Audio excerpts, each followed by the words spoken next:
കോതമംഗലത്ത് രാമല്ലൂർ മുത്തൻകുഴി റോഡിന്റെ ടാറിംഗ് ജോലികൾ മുടങ്ങി. വൈദ്യുതി പോസ്റ്റുകൾ മാറ്റി സ്ഥാപിക്കാത്തതാണ് കാരണം. കുടിവെള്ള പൈപ്പ് ലൈൻ മാറ്റി സ്ഥാപിക്കുന്നതിലും കാലതാമസമുണ്ടായി.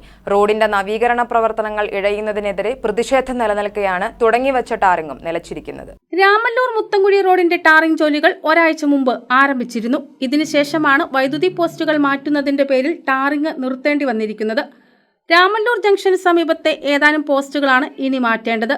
തുകയുടെ കാര്യത്തിൽ KSEBയും പൊതുമരാമത്ത് വകുപ്പും തമ്മിൽ ധാരണയാകാത്തതാണ് പോസ്റ്റ് മാറ്റുന്നതിനുള്ള തടസ്സമെന്നാണ് അറിയുന്നത്. ആവശ്യപ്പെട്ട തുക വളരെ ഉയർന്നതാണെന്നും കുറയ്ക്കണമെന്നും പൊതുമരാമത്ത് വകുപ്പ് KSEBയോട് ആവശ്യപ്പെട്ടെങ്കിലും തീരുമാനമായിട്ടില്ല.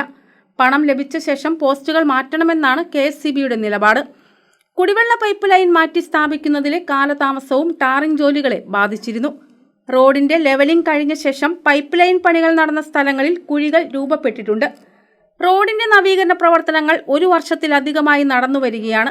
പണികൾ വൈകുന്നതിൽ നാട്ടുകാർ പ്രതിഷേധമുയർത്തിയിരുന്നു. പൊടിശല്യവും യാത്രാ ദുരിതവുമെല്ലാമാണ് നാട്ടുകാരുടെ പ്രതിഷേധത്തിന് കാരണം. ജനങ്ങൾ സമരരംഗത്ത് ഇറങ്ങിയ ശേഷമാണ് ടാറിംഗ് ആരംഭിച്ചത്. വീണ്ടും ടാറിംഗ് നിർത്തിവെച്ചതിലും നാട്ടുകാർക്ക് പ്രതിഷേധമുണ്ട്. KCV news, Kothamangalam.